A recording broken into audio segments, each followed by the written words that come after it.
Welcome back, traveler. Welcome to the quiet, dusty sanctuary of the dimmed light. The noise of your day has finally faded, replaced by the stillness of this moment. Take a slow, deep breath, hold it for a heartbeat, and let it go. Can you feel the tension in your shoulders releasing? I wonder where you have found your peace tonight. Are you listening from a room bathed in moonlight, or perhaps seeking refuge from a rainy afternoon? Please share your time and location in the comments below. It helps to know we are not walking this path alone. But for now, let us leave the modern world far behind. A world where value is just a number on a screen. Let us travel back to the rocky hills of western Anatolia, to the kingdom of Lydia, 7 centuries before the Common Era. We are standing at the edge of the great city of Sardis. But do not look for gold yet. Do not look for glory. Look at the dust. Look at the confusion. We are entering a world that is trapped in a terrible, exhausting puzzle. A world where a man can have a house full of grain and yet starve because he cannot trade it for a bowl. A world where every transaction is an argument and trust is harder to find than water in the desert. This is the world of barter. It is heavy, it is slow, and it is broken. We will walk through the chaos of the marketplace, feeling the frustration of the people. We will witness the desperate need for a solution. And finally, we will see the birth of the lion that changed everything. Close your eyes, smell the dry earth and the sweat of the oxen, and let us step into the crowd. Our journey moves now from the quiet outskirts to the throbbing heart of the city of Sardis. It is mid-morning, and the sun is already beating down on the cobblestones. The marketplace is not a place of order.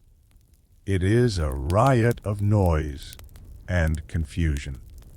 Imagine the sound, a cacophony of shouting men, bleating goats, and the screech of wooden cartwheels. The air is thick with the smell of roasting meat, unwashed wool, and the sweat of 1,000 bodies. But listen closer. Beneath the shouting, there is a deep, persistent note of frustration. We zoom in on a single man. Let us call him Aras. Aras is a potter, a man with skilled hands and a weary face. He stands beside his cart, stacked high with beautiful, glazed amphorae. They are perfect for storing wine or oil, painted with delicate geometric patterns. But Aras does not see the beauty of his work today. He only feels the hunger in his belly. His family needs grain. The winter stores are empty. Across the dusty aisle stands a farmer, guarding sacks of golden wheat. Aras approaches him, hope flickering in his eyes. He offers his finest vase, holding it up to catch the light. For 2 sacks of grain, Aras proposes, his voice hoarse from the dust. The farmer looks at the vase, then at Aras, and shakes his head. I do not need a vase. The farmer grumbles, turning back to his sacks. I have plenty of pots at home. My wife says they clutter the floor. Aras's shoulders slump. But it is a good vase, he insists. It will hold your best oil. I need sandals. The farmer replies bluntly. My strap is broken. Can you eat a vase? Can I walk in a vase? The rejection is physical, a blow to the chest. This is the curse of their world. To eat, Aras must now find a cobbler who makes sandals. He must hope that the cobbler needs a vase. If the cobbler does not need a vase, perhaps he needs wool. Then Aras must find a shepherd. Trade the vase for wool. Take the wool to the cobbler. Trade for sandals too. And finally run back to the farmer. It is a clumsy, exhausting dance. Every step is a gamble against time. While Aras searches, the farmer might sell the grain to someone else, or the market might close. This friction is everywhere you look. A fisherman stands by his baskets, watching his catch rot in the heat. He needs timber to fix his boat. The woodcutter needs fish A, but he already ate this morning. He wants wine. The fisherman shouts prices into the air, but his currency is dying in the sun. Every minute that passes destroys his wealth. A basket of fish is valuable at dawn, worthless at dusk. This is the terror of perishable goods. You cannot save a fish for a rainy day. Wealth cannot be stored. It must be moved instantly, or it vanishes. Arguments erupt in every corner. That goat is old. A woman screams. It is not worth 3 lengths of cloth. It is a fine goat, the seller retorts. And your cloth is thin. Who is right? There is no standard. Is a goat worth 10 chickens? Or 12? Is a bronze knife worth 5 baskets of figs? Every transaction requires a new negotiation. Every pair of eyes sees value differently. The mental load is crushing. You must remember the exchange rates of 100 different items. You must judge the quality of everything you touch. Is the grain moldy at the bottom of the sack? Is the wool hiding ticks? Trust is impossible because there is no common language of value. Everyone is suspicious. Everyone feels cheated. Aras wanders through the crowd, dragging his heavy cart. The vases rattle, a sound of mockery. He sees a man trading a silver bracelet for a large pig. The silver is beautiful, but how much is it worth?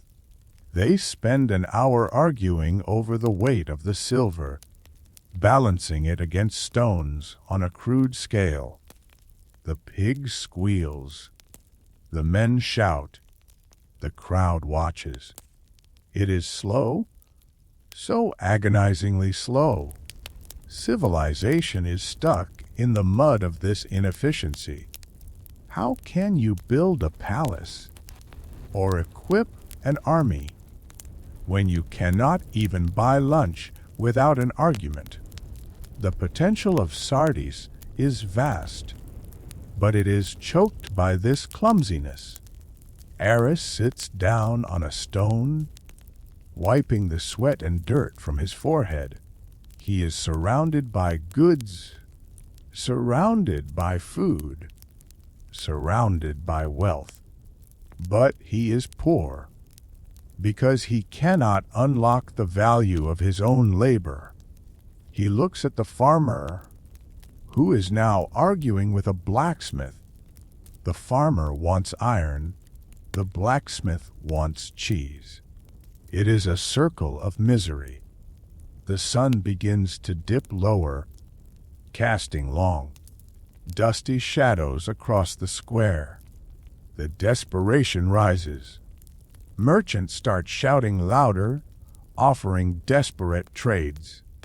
Take it. Take it all for a bag of lentils. Aras looks at his beautiful vases. He imagines smashing them on the ground. If he cannot trade them, they are just heavy dirt. He feels the weight of the unmeasured world pressing down on him. A world without numbers, without certainty. He does not know that a solution is flowing just outside the city gates. He does not know that the river carries the answer. But for now, there is only the noise, the endless, tiring noise of people trying to connect and failing. We pause here, in the dusty twilight of the bazaar. Feel the heaviness of the unsold goods. Feel the hunger of the empty hand. Rest now, listening to the fading shouts of the frustrated city. The sun, usually a giver of life, becomes a thief in the marketplace of Sardis. As it climbs to its zenith, it wages a silent, merciless war against the wealth of the merchants. We turn our gaze to the stalls near the river gate, where the smell is strongest. Here stands Elian, a fisherman with salt-crusted skin and eyes squinting against the glare. At dawn, he was a rich man. His nets were heavy with silver, scaled river fish, fresh, cold, and firm. In the cool blue light of morning, a basket of these fish could buy a good bronze knife or a length of wool. But time is a cruel tax collector for Elian. Now, the shadows are short, and the heat is a physical weight pressing down on the city. The silver scales have turned dull and gray. The eyes of the fish, once clear, are clouded and sunken, and the smell, a heavy, sweet stench of decay, begins to rise, attracting a cloud of buzzing flies. Elian waves them away with a rag, but they return instantly. He watches the people passing by. They wrinkle their noses. They walk faster. With every hour that the sun burns, Elian becomes poorer. His hard work, the risk he took on the river, the skill of his hands, it is all evaporating into the hot air.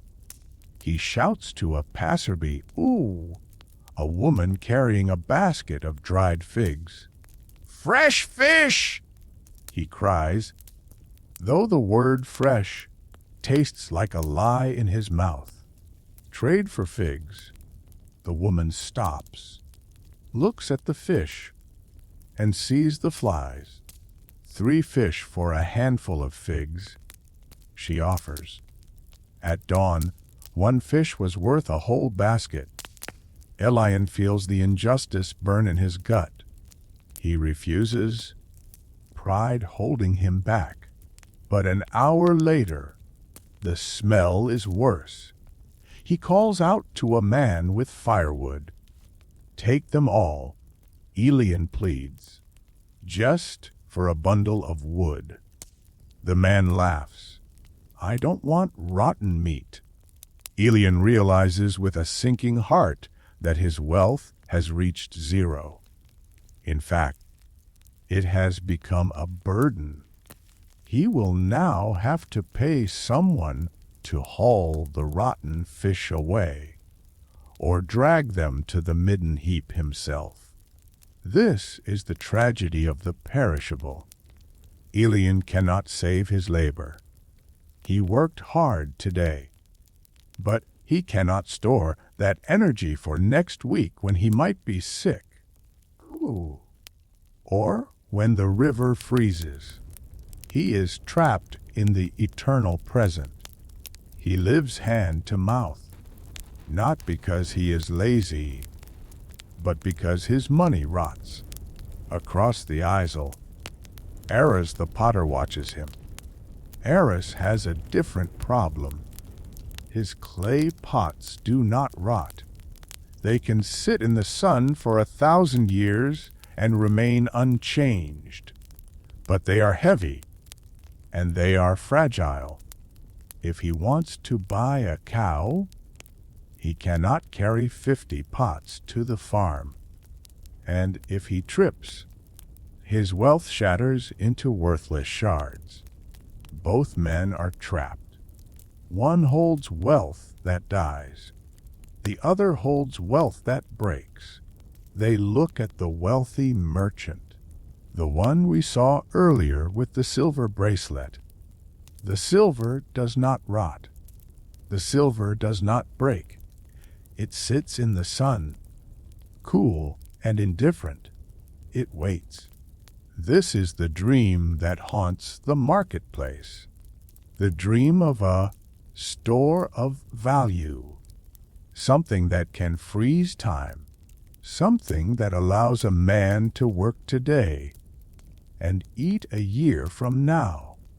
Without this, civilization is just a desperate scramble to eat before the food spoils. You cannot build a library on rotting fish. You cannot pay an army with shattered pots.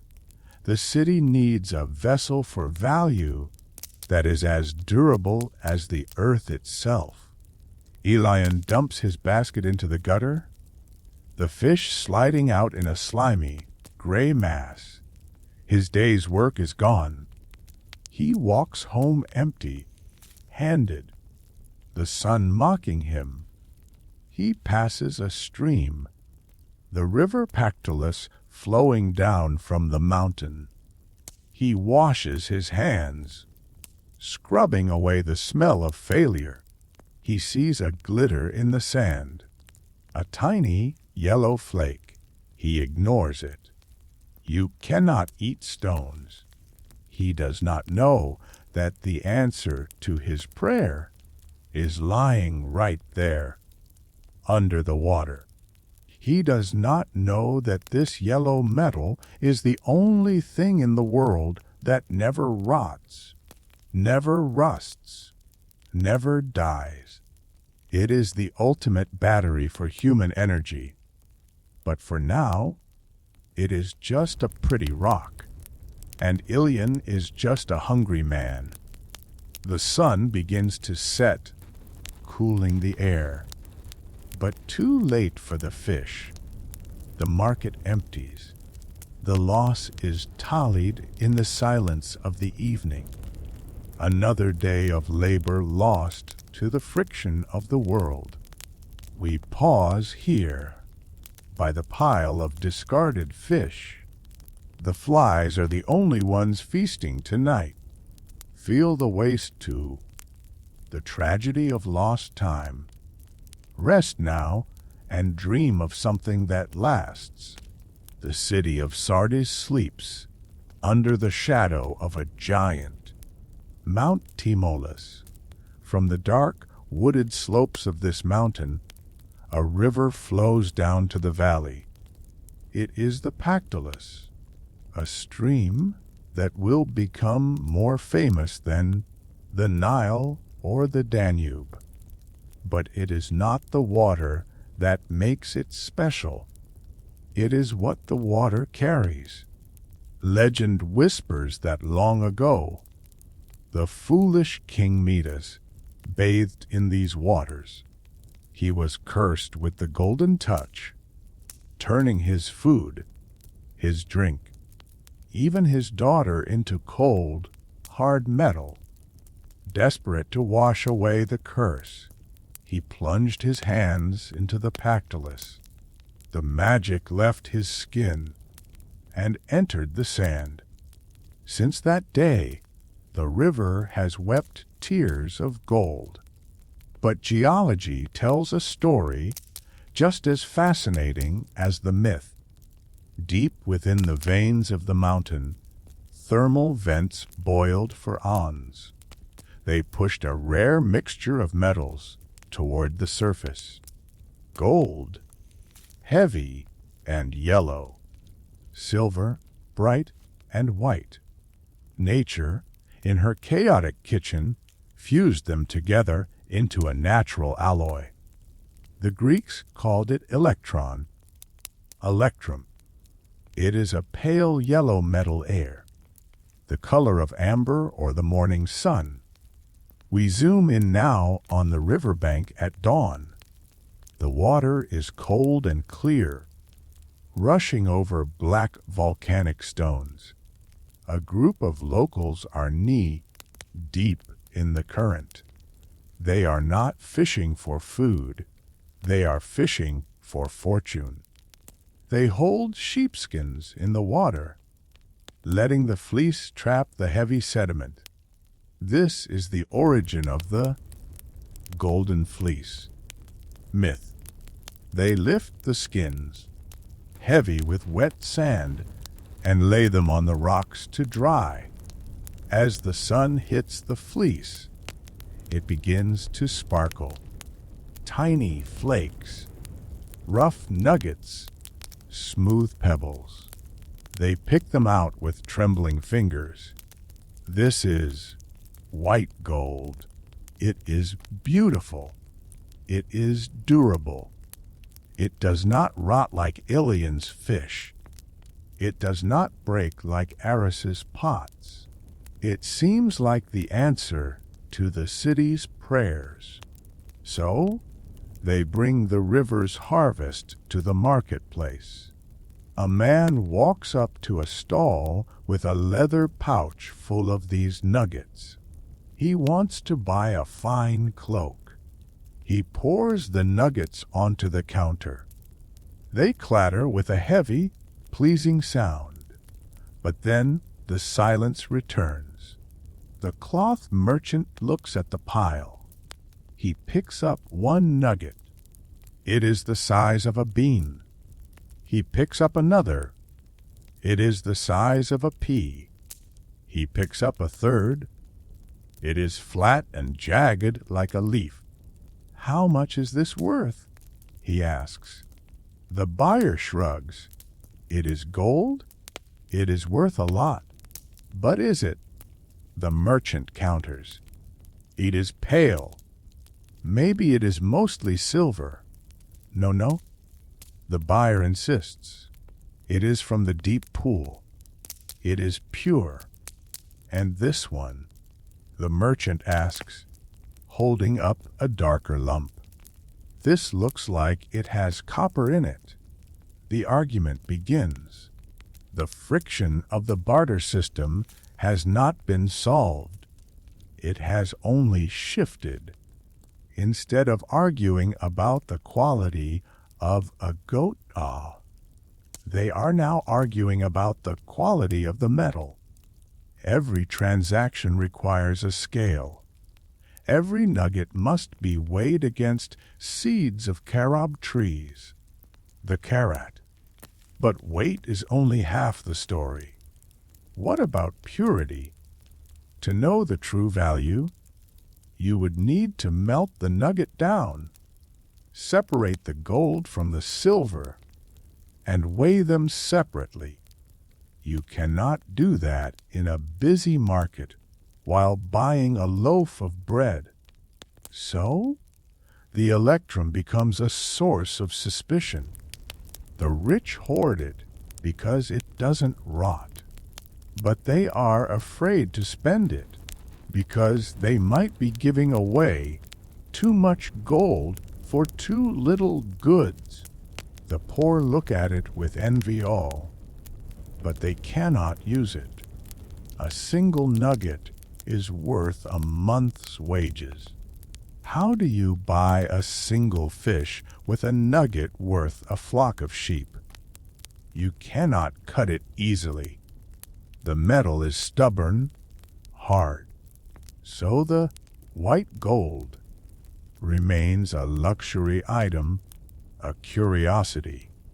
It sits in the bottoms of chests, or is beaten into jewelry for the wives of nobles. It is wealth, yes, but it is not money. Money must be fluid. Money must be trusted by strangers. Money must be countable, not just weighable.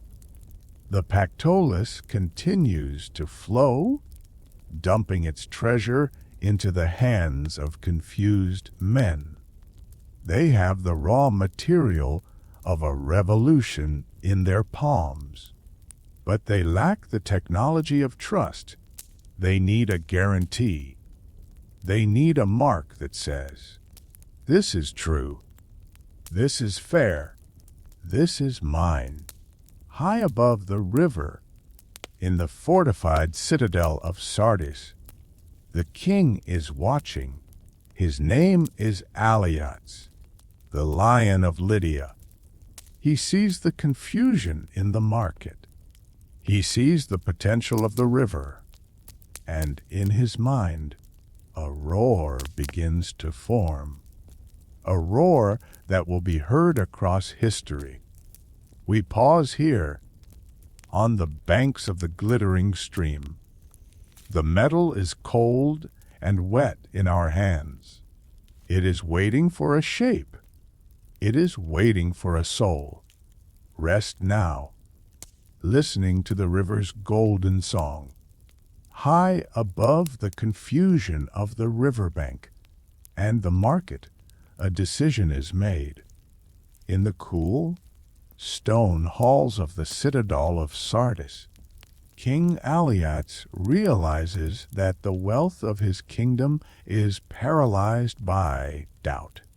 He understands that for trade to flow like water, it must be trusted like water. The problem with the electrum nuggets is not their value, it is their silence. They cannot speak of their own purity. They cannot promise their own weight. So, the king decides to give the metal a voice. He summons his royal smiths, men with arms like knotted oak and faces scarred by the heat of the forge. "Take the river's gift," he commands, "and make it obedient." The process begins in the royal workshops, a place of smoke, fire, and secrets. This is the birth of the mint. The smiths take the irregular, jagged nuggets of electrum and toss them into clay crucibles. They place the crucibles into the heart of a charcoal fire, pumping the bellows until the flames turn white. The metal surrenders. It melts into a shimmering, liquid mirror, stripping away the dirt and the doubt. The smiths stir the alloy, ensuring that the gold and silver are mixed perfectly, creating a consistent standard. Then, they pour the molten metal into small, standardized molds. They are creating planchets, small, bean-shaped lumps of identical weight. They weigh each one against a pile of wheat grains, ensuring absolute precision. But a lump of metal is still just a lump. It needs a soul. It needs the mark of the sovereign to guarantee it. The king chooses his symbol carefully. He does not choose a flower, or a god, or a river. He chooses the lion, the apex predator, the symbol of raw power and undeniable authority. He commissions his finest engravers to carve the image of a roaring lion's head into a block of hardened iron. This is the day, the negative image that will imprint the truth onto the metal. Imagine the scene of the first strike. The air in the smithy is hot and smells of sulfur. A worker uses long iron tongs to take a glowing, hot beam of electrum from the annealing fire. He places it on an anvil, right on top of a lower die that holds a simple punch mark. He holds the upper die, the lion, steady against the hot, soft metal. Another man, the hammer man, raises a heavy sledge. He gathers his breath, muscles tensing in the firelight. Sealange, the sound is sharp, distinct, ringing out louder than any market shout. It is the sound of history fracturing. The hammer falls with the weight of the state behind it. The force drives the metal into the dio, forcing the electrum to flow like clay into the crevices of the carving. The lion bites into the gold. The worker lifts the die and kicks the cooled metal into a basket. There it is, the Lydian Lion. It is not a flat, thin disc like the coins in your pocket today. It is a thick, oval nugget, rough around the edges, heavy in the palm, but on its face, clear and defiant, is the roaring lion with the sunburst above its brow. It is magnificent.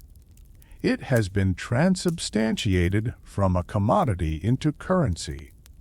It carries a message that requires no reading.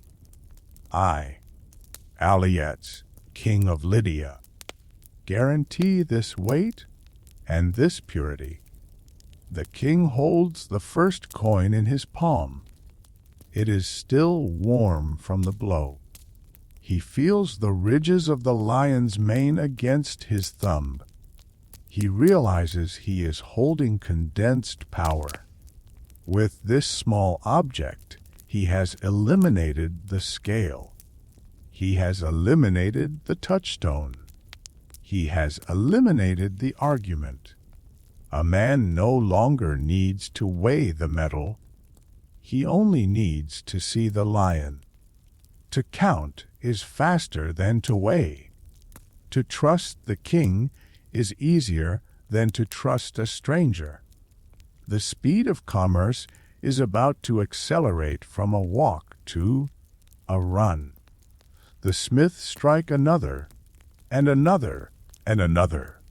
Clang, clang, clang. The rhythm of the mint becomes the heartbeat of a new empire. Bins fill with lions. Third staters, sixth staters, 12th staters, tiny coins for smaller needs. The king looks out over his city from the palace balcony. He imagines these lions flowing out of the gates like a golden army. They will march into the market. They will march into the pockets of the soldiers. They will march across the sea to Greece and beyond. They are silent ambassadors. They will carry his authority into the hands of people who will never see his face. The psychological shift is immediate. The anxiety of the double coincidence of wants begins to dissolve. The potter does not need to find a cobbler who wants a vase. He only needs to find anyone who has a lion. The lion buys the sandals. The lion buys the wheat. The lion buys the silence of a judge or the loyalty of a mercenary. Value has been liberated from the object. It has become liquid. It has become abstract. The king smiles, but he does not yet know the full cost.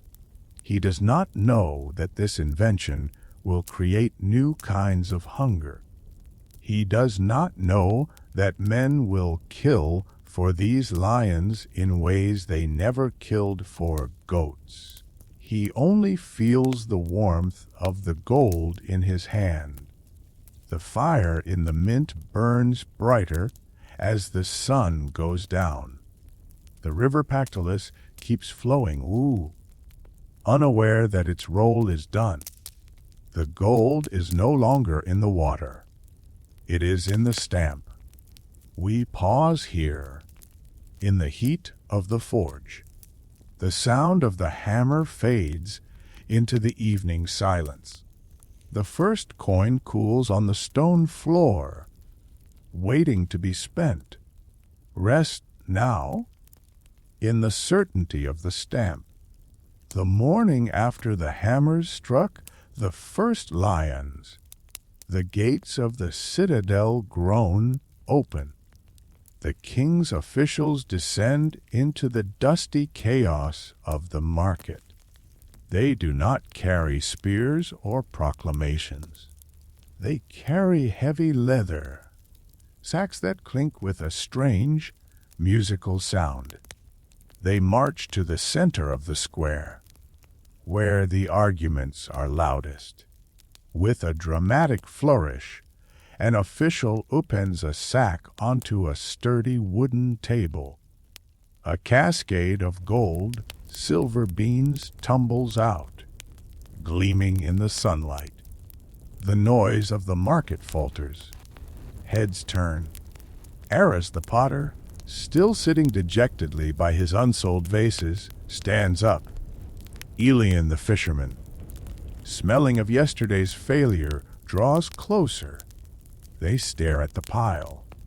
They see the rough, bean-like shapes, and they see the lion staring back at them from every single piece. The official speaks, his voice cutting through the silence. This is the stater, he announces. It is the weight of the king. It is the purity of the king. A brave wool merchant, a man tired of the endless weighing, reaches out. He picks up a coin. He feels the dense, reassuring weight of it. His thumb traces the roaring mouth of the lion. Habit is a heavy chain, and his first instinct is to reach for his bronze scales. No. The official commands gently, placing a hand over the scale. Put it away. The lion has already weighed it. The merchant looks at the official, then at the coin, then at the waiting crowd. It is a moment of vertigo, a leap of faith across a chasm of tradition. To trust a stamp over his own tools feels reckless, dangerous. But the authority of Alyattes is absolute. The merchant takes a breath and nods. He turns to a seller of fine linen from Egypt. I will give you 3 lions for that bolt of cloth, he says, his voice trembling slightly.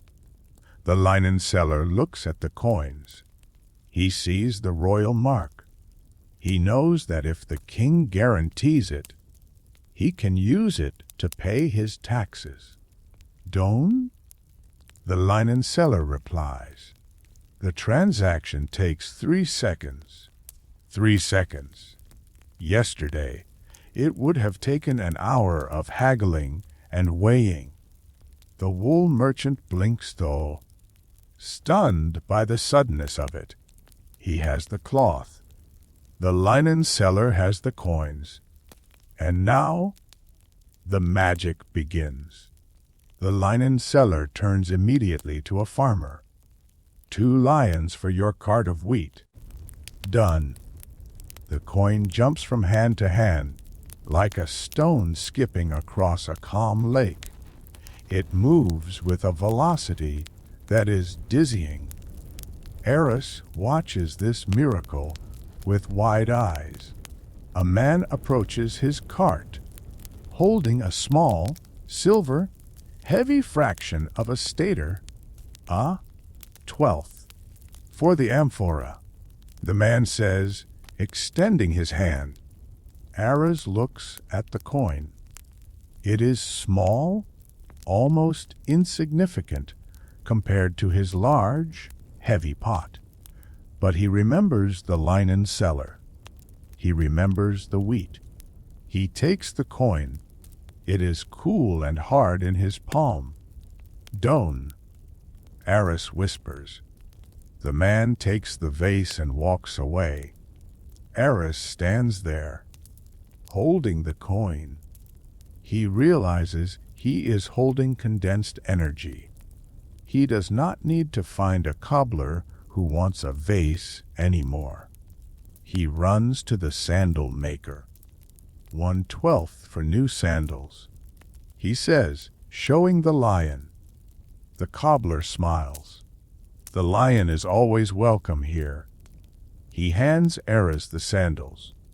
Aras puts them on, feeling the sturdy leather beneath his feet. He laughs.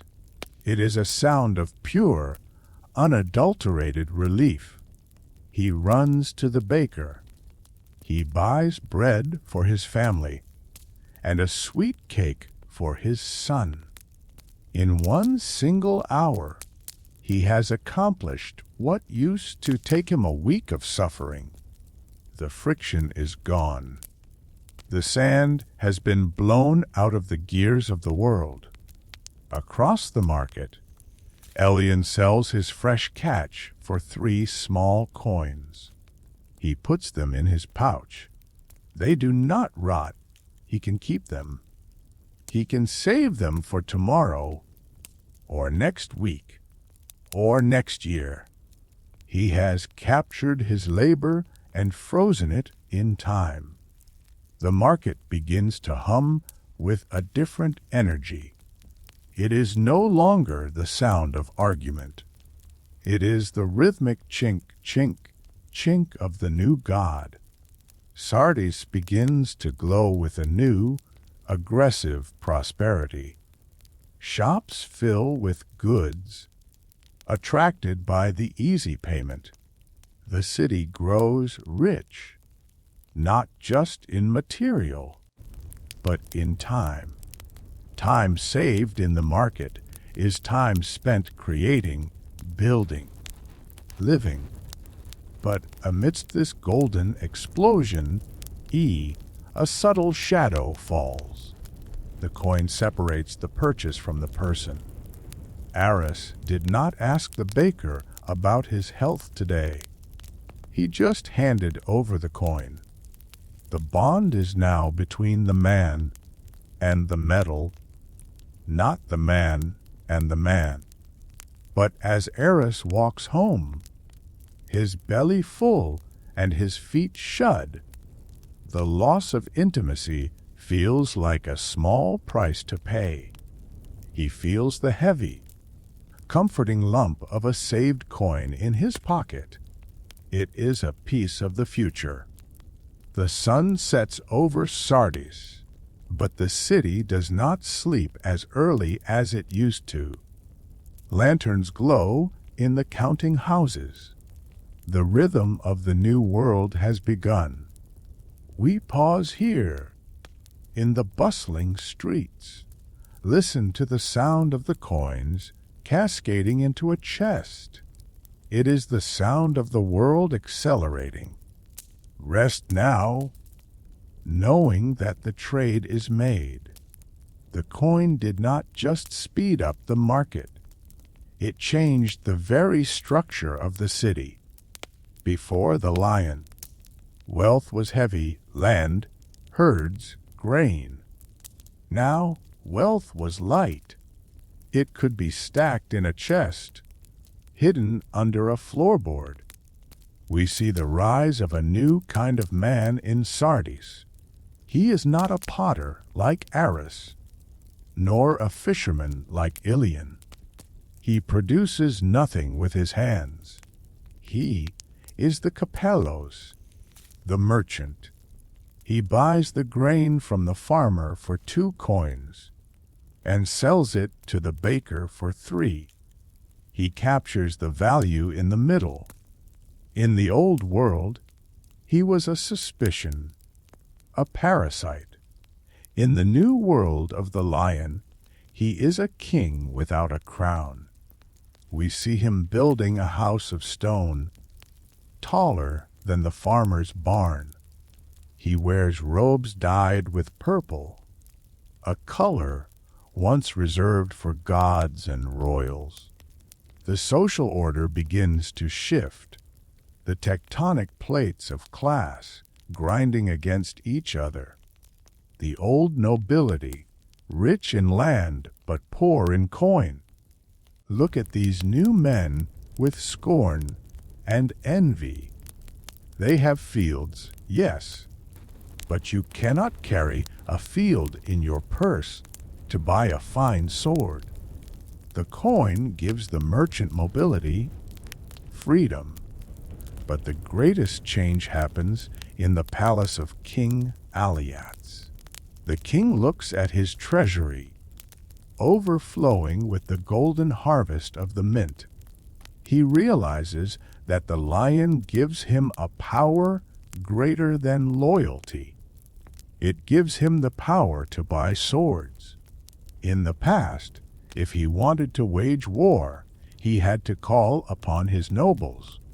He had to rely on their goodwill, their timing, their peasant levies. But now, he can look across the Aegean Sea to the rocky coast of Greece. There, men are born with spears in their hands, hoplites, heavy infantry, masters of the phalanx. They fight not for land or honor you, but for the lion. Alyattes sends his ships, heavy with chests of coins. They return heavy with men. We zoom in on a barracks outside the city walls. A Greek mercenary sits on a bench, polishing his bronze shield. He does not speak the language of Lydia. He does not worship the gods of Lydia, but he touches the pouch at his belt, feeling the heavy, comforting lump of the lions. He will stand in the line of battle. He will hold his shield wall. He will bleed, not because he loves the king, but because the king pays in good gold. This is the birth of the standing army, the professional soldier. War becomes an industry, fueled by the mint. Lydia begins to expand, pushing its borders west to the sea, east to the plateau. The neighbors look at Sardis with fear. They do not understand this new magic. How can a city so small field an army so large? It is the alchemy of the coin. It turns metal into muscle. The fame of Lydia spreads, a legend of unimaginable wealth. Travelers speak of the golden Sardis. They say the streets are paved with electrum. They say the king eats from plates of light. Alyattes' son, a young man named Croesus, watches all this. He learns the lesson of the lion well. He sees that money is the ultimate lever. Give me a place to stand, and a bag of gold, and I can move the world. The city walls are strengthened. not just with stone, but with the economic power that flows through the gates. The tax collectors move through the market, no longer taking a tenth of the goat, but a tenth of the coin. It is cleaner, faster, more efficient. The state grows stronger, fed by the circulation of the lion. But in the shadows, the old ways mourn, the bond of the clan, the duty of the vassal, the sacred oath of the tribe. These things feel old, fashioned in the light of the new economy. Why swear an oath when you can sign a contract? Why rely on blood when you have gold? The mercenary finishes polishing his shield. He sees his own reflection in the bronze, distorted and grim. He is a man who has sold his life for a piece of metal. He looks at the coin again. The lion roars silently. It promises him a farm in Greece, a wife, a future, if he survives. The coin is a promise, but it is also a gamble. The sun sets over the military camp. The fires are lit, smelling of roasting meat paid for with coin. The laughter of the soldiers is loud and raucous. They are the new masters of violence, hired by the new masters of wealth. Sardis sleeps, safe behind its walls of stone and money. The revolution is complete. The coin has conquered the market, and now it has conquered the sword. We pause here. In the flicker of the campfire, the shield gleams. The coin waits. Rest now, under the protection of the paid guard. The king is awake, counting his lions. The golden lions of King Alyattes were powerful, but they were too heavy for a loaf of bread. A full stater could buy a flock of sheep, but you cannot pay for a haircut with a flock of sheep. If the revolution was to reach the streets, the money had to shrink. And so, the mint began to produce the cubs of the lion, tiny chips of electrum the size of a lentil or a grain of rice, thirds, sixths, twelfths, 24ths, even 96. These microscopic specks of metal were difficult to hold, often carried in the mouth to keep them safe. But their impact was gigantic. They allowed for the invention of retail. Before the small coin, trade was wholesale, bulk. You traded a cart of wood for a side of beef. Now, you could buy a single apple. You could buy a cup of wine. You could buy a ribbon for your hair. This granularity changed the face of the city itself. The temporary stalls of the open market, which were set up and torn down daily, began to disappear. In their place, permanent structures rose along the main street of Sardis. These were the world's first true shops. The Capellian.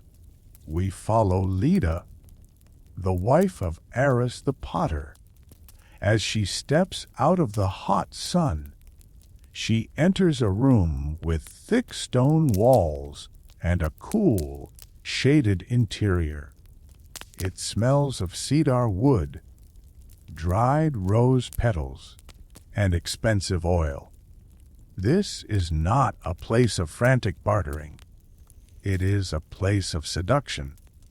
The shopkeeper, a man with soft hands and a welcoming smile, stands behind a polished wooden counter. Behind him, on shelves, sit row upon row of alabaster jars. Perfumes from the East, unguents, dyes. Lydia does not need perfume. She needs grain and oil for cooking and wool for spinning. But she has a tiny coin, a 48th of a stater, earned from her husband's new efficiency. It burns a hole in her pocket. It whispers to her. She approaches the counter. "May I see the rose oil?" she asks. The shopkeeper does not ask what she has to trade. He simply takes down the jar, unstoppered it, and waves the scent toward her. It smells like a garden in spring.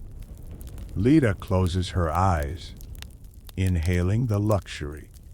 In the old world of barter, this transaction would have been impossible. How do you trade a chicken for a smell? How do you divide a goat to buy a drop of oil? But the coin makes the indivisible divisible. She places her tiny speck of electrum on the counter. The shopkeeper smiles. He pours a small amount of the precious oil into a tiny clay vial. "Thank you," he says. He does not haggle. The price is fixed. This is another revolution, the price tag. Because value is now standardized, the merchant can set a price and stick to it. It saves time. It saves breath. It saves dignity. Lydia walks out of the shop, the vial clutched in her hand. She feels a strange new emotion. It is not the relief of survival, like getting grain. It is the thrill of acquisition. She has gone shopping. She has purchased a desire, not a necessity. The streets of Sardis begin to fill with people doing the same. Men buying a single cup of wine at a tavern, sitting and talking politics instead of rushing home. Children buying sweet honey cakes with coins given by their fathers. The city transforms from a place of production to a place of consumption. Herodotus, the Greek historian, would later write, "The Lydians were the first people we know of to use gold and silver coinage and to introduce retail trade." He saw the connection. The coin created the shop. The shop created the leisure of browsing. People began to walk the streets in the evening just to look at the goods, to window shop, to dream of what they might buy when they earned their next lion.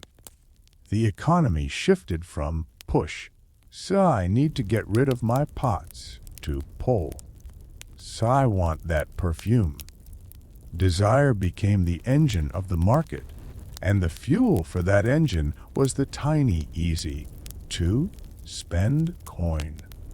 Lydia walks home, smelling the rose oil on her wrist. She feels modern. She feels free. She does not know that she has stepped into a new kind of trap. The trap of wanting more than you need. But for now, the scent is sweet. The city hums with the pleasure of the small purchase. We pause here. In the cool shade of the perfume shop, the tiny coins clink in the wooden drawer. The first sale of luxury is complete. Rest now and enjoy the scent of the rose. Trust is a fragile flower, and greed is a heavy boot. Wherever value gathers, thieves will gather too.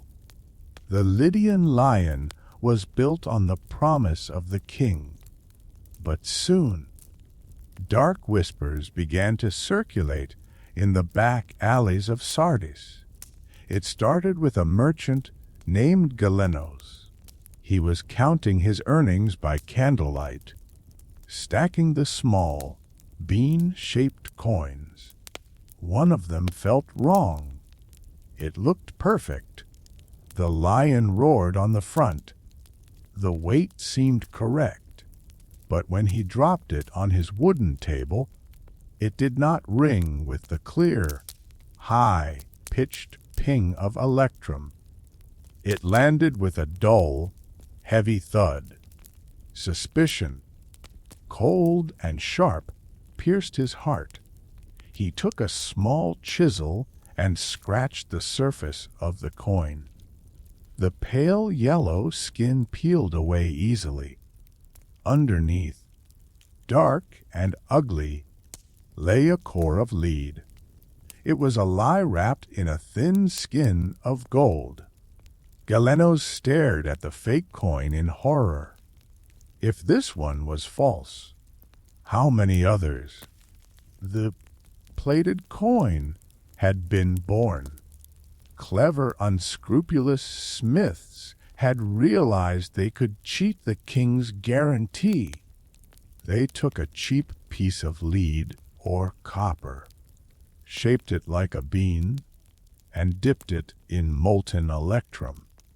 Then they struck it with a stolen or forged die.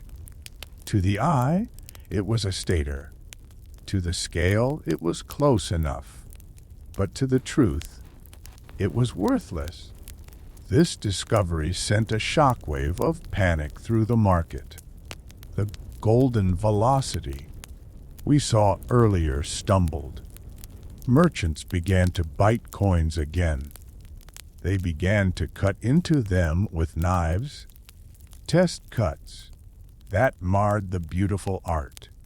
The friction returned. If you have to mutilate the money to trust it, the magic is broken. King Alyattes, high in his citadel, was furious. He understood that counterfeiting was not just theft. It was treason. It was an attack on the very idea of Lydia. If the people stopped trusting the lion, the empire would crumble back into barter. The punishment for forgery was swift and brutal. Hands were cut off. Men were boiled in oil. But terror alone could not stop the greed. The king needed a technical solution. He turned back to his royal smiths. The alloy is the problem, they told him. Electrum varies too much naturally. It is easy to hide base metals inside it. Must separate the gold from the silver. This was a metallurgical challenge of the highest order. To refine gold to absolute purity required chemicals and heat that pushed the limits of their technology. They used salt, brick dust, and intense fire in a process called cementation. It took days, but they succeeded. They produced gold that was almost 100% pure, and silver that was equally pure. Alyattes' son, Croesus, would later take this to its logical conclusion, issuing the first metallic currency of pure gold and pure silver coins. But for now, the race was on. The mint made the coins harder to copy. They punched deeper marks on the reverse to show the core was solid. The counterfeiters responded with better plating techniques. It was the beginning of an eternal arms race. The lock against the lock pick. the firewall against the hacker. Galanos the merchant threw the lead coin into the river. He felt a deep sadness. The innocence of the first days was gone.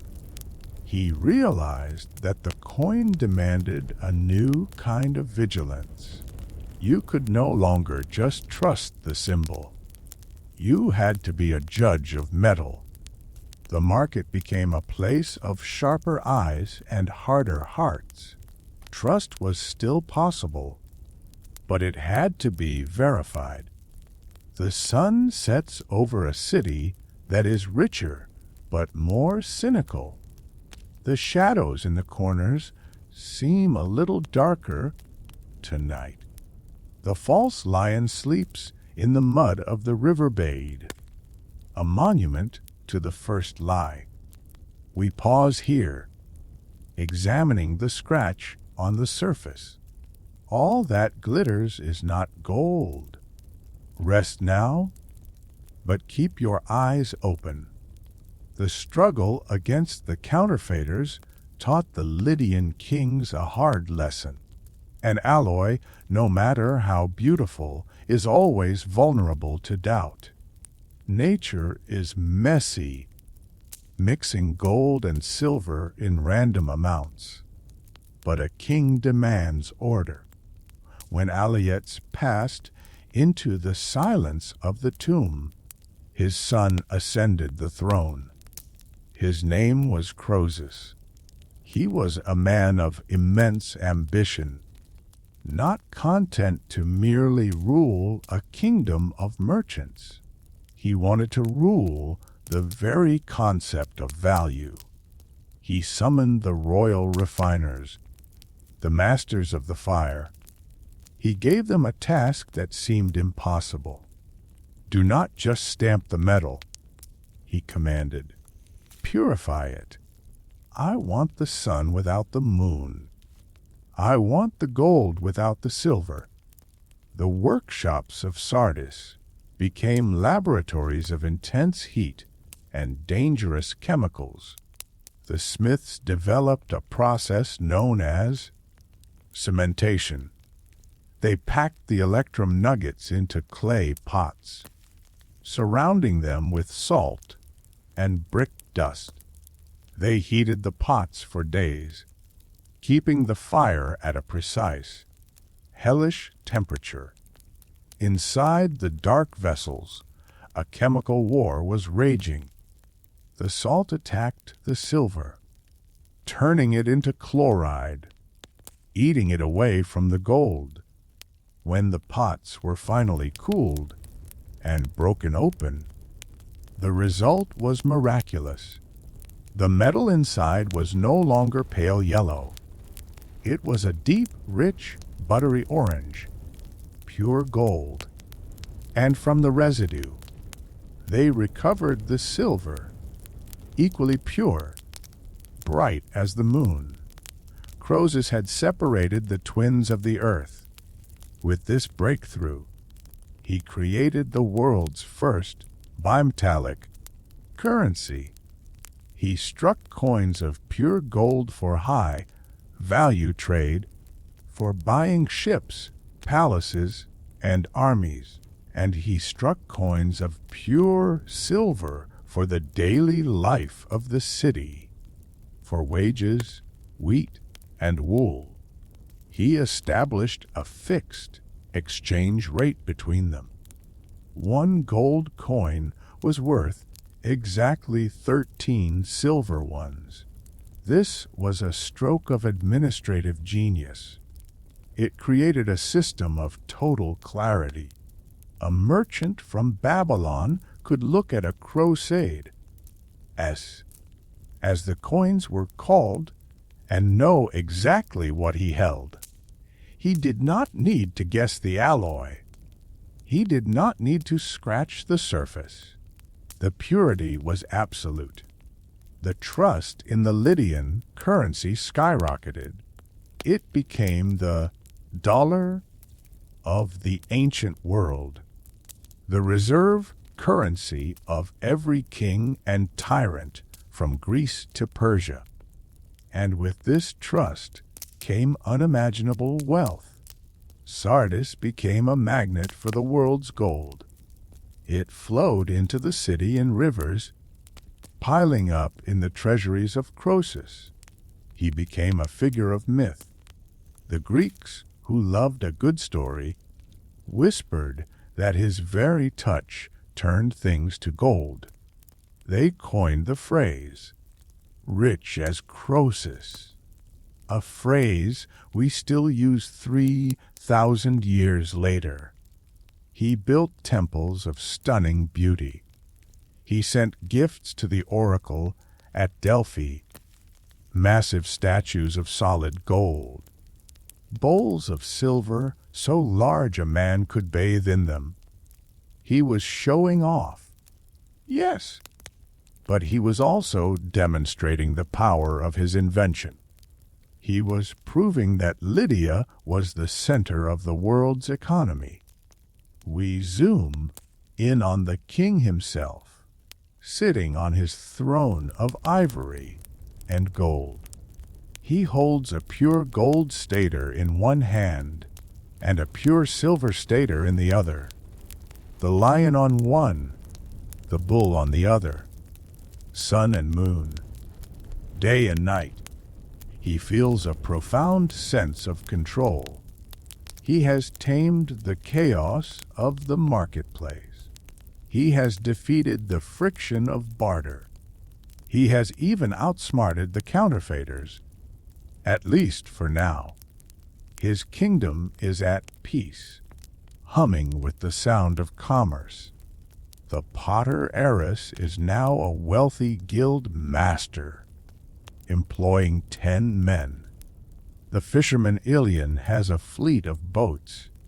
The prosperity seems endless, eternal. But Croesus, in his golden tower, has forgotten one thing.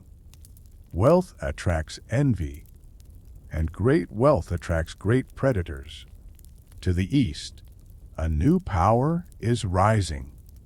The Persians, led by a king named Cyrus, are looking west. They see the golden glow of Sardis on the horizon. They do not care about the purity of the coin. They care about the gold itself. Croesus believes his money will save him.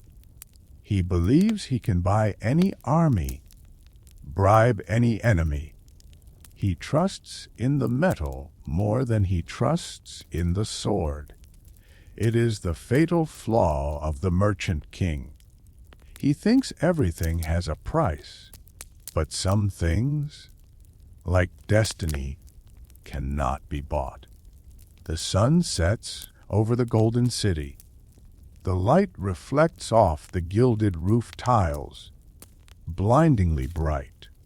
It is the zenith of the Lydian experiment, the moment of perfect balance before the fall. We pause here, in the treasury of the richest man in the world. The gold stacks are high, glittering in the torchlight. It feels safe here, but the walls are made of stone, and stone can be broken. Rest now, surrounded by the perfection of the pure metal. Dream of a wealth that never ends. The golden piece of Sardis was a mirage, shimmering and fragile. To the east, the Persian storm had gathered strength. Cyrus the Great, a king who valued the sword over the coin, was marching west. Croesus, sitting on his throne of solid gold, felt the tremor of the approaching army. But he was not afraid. He believed he could buy victory. He believed he could buy destiny.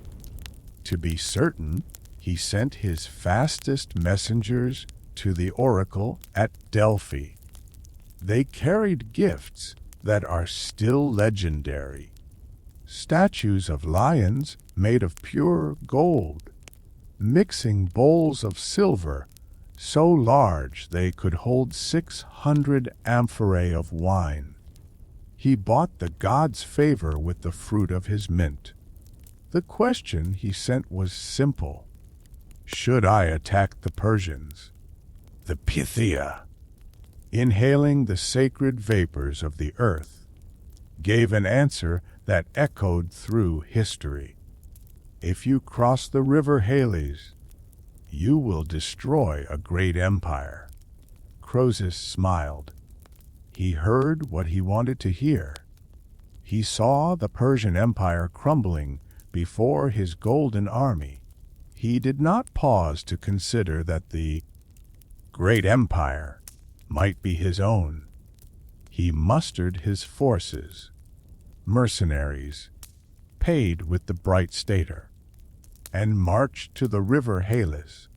He crossed the water and sealed his fate. The armies met on the plain of Thimbra. The Lydian cavalry was famous, men on magnificent horses, armed with long spears. They were the pride of the West. But Cyrus was cunning. He knew that horses fear the smell of camels. So he placed his baggage camels on the front line, facing the Lydian charge. As the golden cavalry thundered forward, the horses caught the scent of the strange beasts. They panicked. They reared and bucked, throwing their riders into the dust. The battle turned into a slaughter. The Lydian mercenaries, fighting only for coin, saw the tide turning. Loyalty bought with gold is brittle. When the Persian arrows began to rain down, blocking out the sun, the mercenaries broke. They ran. Croesus fled back to the safety of Sardis, pulling the gates shut behind him. He thought the walls were impregnable.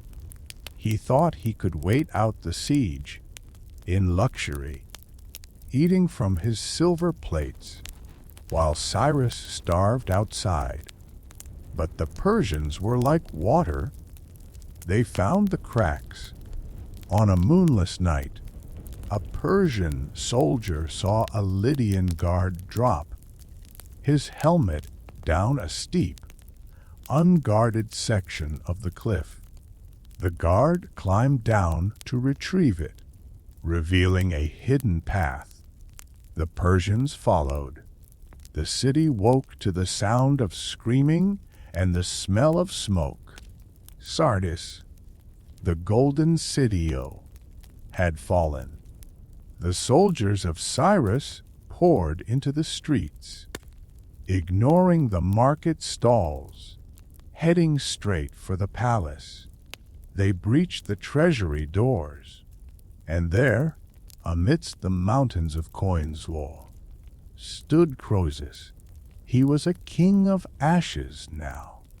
The legend says, Cyrus ordered a great pyre to be built. He placed Croesus on top of the wood, bound in chains. The fire was lit. As the flames licked at his feet, Croesus finally understood the lesson of the metal. He remembered the words of the Greek sage Solon, who had once visited him. Count no man happy until he is dead. Wealth is a temporary state. It can be stolen, it can be melted, it can be lost. Only wisdom is permanent. Croesus cried out Solon's name 3 times. Cyrus, hearing this cry, was moved by curiosity or perhaps pity. He ordered the fire extinguished. The 2 kings stood face to face amidst the smoke. Cyrus asked, "What are your men doing down there?" He pointed to the city below, where the Persian soldiers were looting the houses. "They are sacking your city," Croesus replied bitterly. "No, Cyrus corrected him gently. "They are sacking your city. They are stealing your gold." It was a brutal truth. The gold no longer belonged to the Lydian. It belonged to the man with the stronger sword. The invention of the coin had not saved Lydia. It had merely made it a prize worth taking. The Persian Empire absorbed the kingdom, but they did not destroy the mint. They saw the genius of the lion. They adopted the system immediately. Instead of the lion, they stamped the image of the Persian archer running with a spear. The Derek was born, named after King Darius. The Lydian experiment was over as a political reality, but it had conquered the world as an economic idea. The coin had survived the fire that destroyed its creator. It didn't matter whose face was on the metal. The metal flowed on. Croesus became an advisor to Cyrus, a wise old man who had learned the hard way that gold is heavy, but iron is harder. We pause here, watching the smoke rise from the looted treasury. The coins are being shoveled into Persian sacks. The lion is dead. Long live the archer. Rest now, knowing that value is not the same as strength. The golden sun of Lydia had set, extinguished by the Persian arrow, but an idea is harder to kill than a king. The soldiers of Cyrus sacked Sardis, but they carried away more than just bullion. They carried the contagion of the coin, and even before the fall, the seeds had already blown across the sea on the trade winds. The merchants of Greece, those restless wanderers of the Aegean, had held the Lydian Lion in their hands. They had felt its weight. They had seen its power, and they realized that this was the key to unlocking their own rocky resource, poor land. The first to strike their own coins were the islanders of Aegina. They did not have the gold of the Pactolus, but they had silver, and they had the sea. They created a coin stamped with a sea turtle. It was a heavy, silver creature that swam through the markets of the Mediterranean. Then came Corinth, stamping the winged horse Pegasus, and finally Athens with her O. But here, in the democratic air of Greece, the coin underwent a profound transformation. In Lydia, the coin was the voice of the king. It was a tool of the palace, used to pay mercenaries and collect taxes. But in Greece all, the coin became the voice of the citizen. We zoom in on the agora of Athens at dawn. It is not a chaotic mess like the old market of Sardis. It is an organized grid of stalls, humming with the efficiency of silver. We see a stonecutter named Phidias. He is not a rich merchant. He is a simple artisan. But in his pouch, he carries a handful of silver drachmas. These coins give him a freedom his ancestors never knew. He does not need to beg a lord for land. He does not need to wait for a harvest. He can sell his labor directly for silver, and use that silver to buy anything he desires. He buys a scroll of philosophy. He buys a ticket to the theater to see a play by Sophocles. He buys a vote. For the first time in history, political power is tied to this mobile, countable wealth. The coin breaks the stranglehold of the landed aristocracy. A man no longer needs to be born into wealth. He can earn it. The nouveaux riches emerge. Merchants, shipowners, manufacturers. They challenge the old families. They demand a say in how the city is run. Democracy, that fragile, beautiful experiment, is fueled by the liquidity of silver. The jury courts pay citizens to sit in judgment.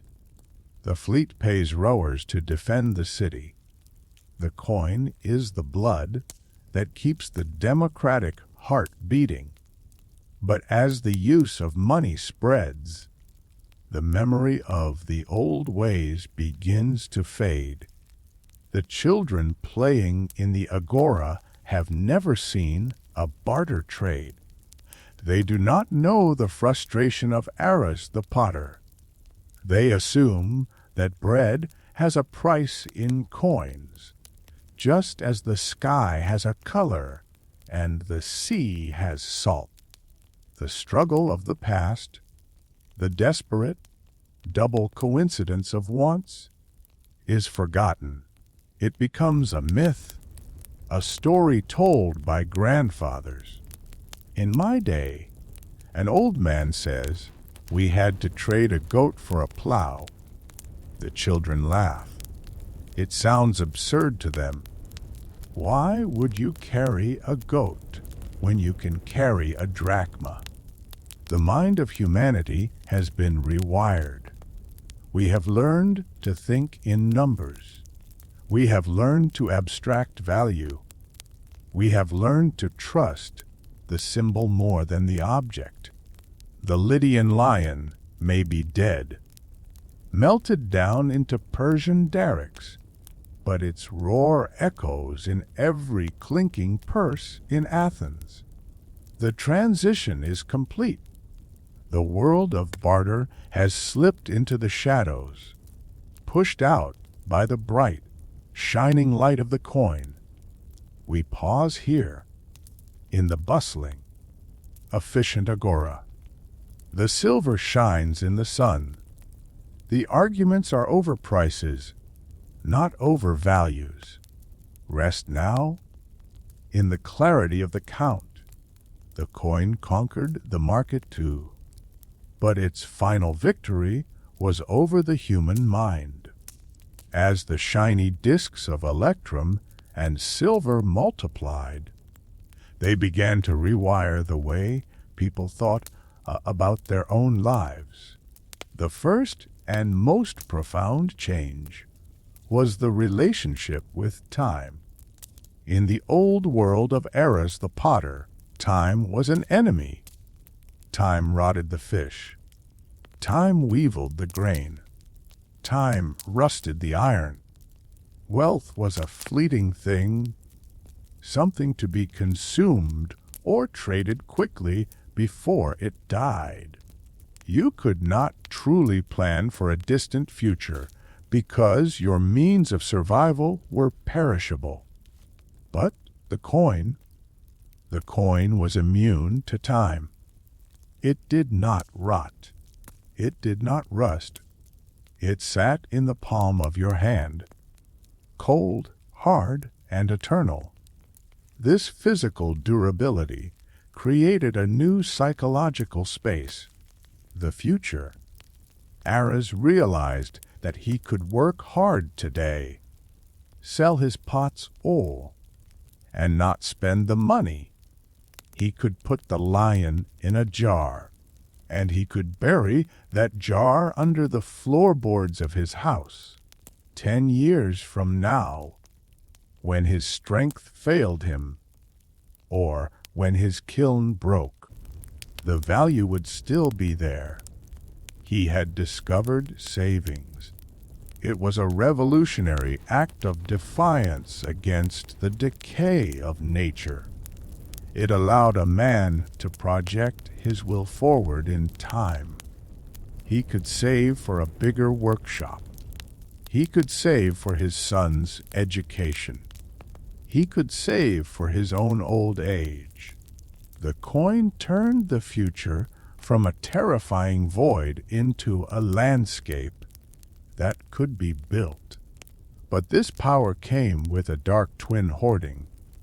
We zoom in on a merchant in Sardis, late at night. He is alone in his room, the shutters closed tight against the street. He digs up a heavy chest. He opens it, and the light of the candle reflects off 1,000 golden lions. He does not spend them. He does not invest them. He simply possesses them. The love of the object itself begins to poison his mind. He becomes a miser, a prisoner of his own security. He counts the coins dole, listening to their clinkle, feeling a cold, sterile joy. This is the sickness of the metal. It turns neighbors into strangers. In the village, if you had extra grain, you shared it, because it would rot anyway. Generosity was a practical necessity. But money does not rot. You do not need to share it. You can keep it all forever. The communal bonds of the tribe began to fray. Why give your cousin a free bowl of soup when he has a coin in his pocket? Why help your neighbor build his barn for free when you can charge him a wage? Relationships became transactional. How much? Became the question that ended every conversation. The coin created a buffer zone between people. It allowed for independence. Yes, Aras no longer needed to be nice to the farmer to get grain. He just needed to pay him. But that independence brought isolation. A man with a jar full of gold needs no friends. Or so he thinks.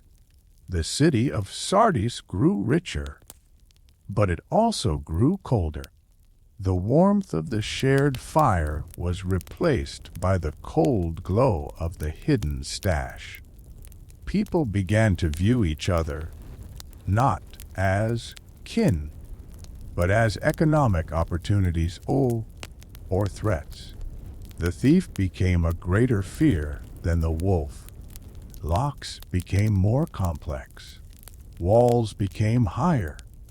The anxiety of having replaced the anxiety of needing. Aras sits in his house, listening to the night sounds. He hears a footstep outside. In the old days, he would have thought it was a neighbor coming for a chat. Now, he touches the loose floorboard where his jar is hidden. He wonders if it is a robber. The coin has bought him safety from hunger, but it has sold him into a new kind of fear. He looks at his sleeping son. He is saving for the boy's future, but he wonders, will the boy inherit a community, or just a jar of cold metal? The psychological landscape has changed forever. We have learned to delay gratification. We have learned to calculate our worth. We have learned to be alone with our wealth. The lion in the jar does not roar. It waits, and in its waiting, it changes the soul of the man who owns it. We pause here, in the silent room with the hidden treasure. The candle burns low. The future is safe. but the present is lonely. Rest now and count your blessings, not your coins. The lion had conquered the market, and the lion had conquered the mine. But in the shadows of the temples and the quiet corners of the olive groves, a new kind of whisper began. It was the whisper of the thinkers, the poets, the early philosophers. They watched the transformation of Sardis with a mixture of awe and horror. They saw that the coin had done something magical but dangerous. It had made everything in the world comparable. Before the coin, how could you compare a beautiful song to a bushel of wheat? How could you compare a brave soldier to a herd of cattle? They were different things, existing in different realms of value. But the coin flattened the world. Now, everything had a price. A song was worth 2 drachmas. A bushel of wheat was worth 2 drachmas. Therefore, a song was equal to a bushel of wheat. This logic terrified the wise. They saw that honor, beauty, and justice were being dragged down into the marketplace. The myth of King Midas was retold, not as a story about magic, but as a warning about money. Midas had the golden touch. He turned his food to gold, and he starved. He turned his daughter to gold, and lost his love. The lesson was brutal and clear. You cannot eat money. You cannot love money. Money is a tool that eats the hand that holds it. We zoom in on an old teacher sitting by the Pactolus River, watching the water flow. He holds a coin up to the setting sun. "It is a lie," he murmurs to his students. "This metal says it is value, but it is only a symbol of value." We are forgetting the difference between the symbol and the reality. We are starving for life while drowning in lions. Aras the potter, walking by the river, hears these words. He stops. He looks at the heavy jar of water he is carrying for his workshop. The water is cool, wet, life-giving. It has no price tag stamped on it by the king. Yet without it, he would die in days. He touches the coins in his belt. They are warm, dry, dead. Yet men kill for them. He realizes that the world has tilted on its axis. The invention of money has solved the problem of trade, but it has created a problem of meaning. It has turned the world into a ledger. A man is now measured not by his deeds, but by his hoard. He is worth 1,000 lions, people say, as if a human soul can be weighed against a pile of metal beans. The cynicism of the price tag begins to seep into the culture. Everything is for sale. If the pile of coins is high enough, the mercenaries we saw earlier, they sold their loyalty. The judges, they sold their justice. The very gods, they were bought with golden statues. The coin became the measure of all things. It reduced the infinite complexity of the universe to a simple number. Aras looks at his son, who is skipping stones across the river. The boy laughs, a sound of pure, unbought joy. Aras wonders, can I buy that laugh? Can I store it in a jar? No. Some things remain stubbornly outside the reach of the lion, and perhaps that is the only hope left. The sun dips below the horizon, casting the world into twilight. The gold in the river is invisible now. Only the sound of the water remains, eternal and unpriced. The philosopher throws the coin back into the stream. It makes a small splash and disappears. The water flows on. We pause here, on the bank of the river where it all began. The circle is closing. The invention is complete, and the cost is known. Rest now, and remember the things that cannot be counted. Our journey through the dusty markets and golden rivers of Lydia has come to an end. We have watched the heavy burden of barter lift, replaced by the shining promise of the lion. We have seen how a simple piece of metal changed, not just how we trade, but how we think, how we save, and how we dream. Now, the hammers of the mint are silent, and the arguments of the marketplace have faded into the night.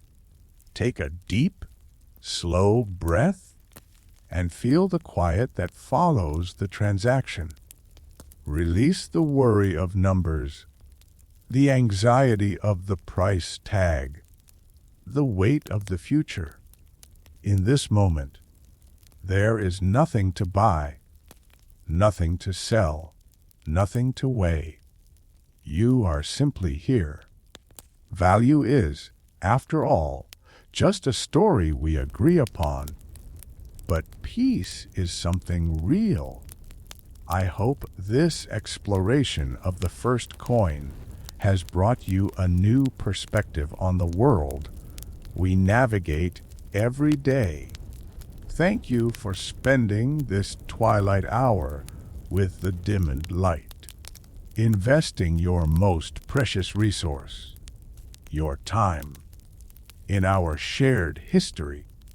If this journey resonated with you, please leave a quiet thought in the darkness below, or simply tell us where you are finding your rest tonight.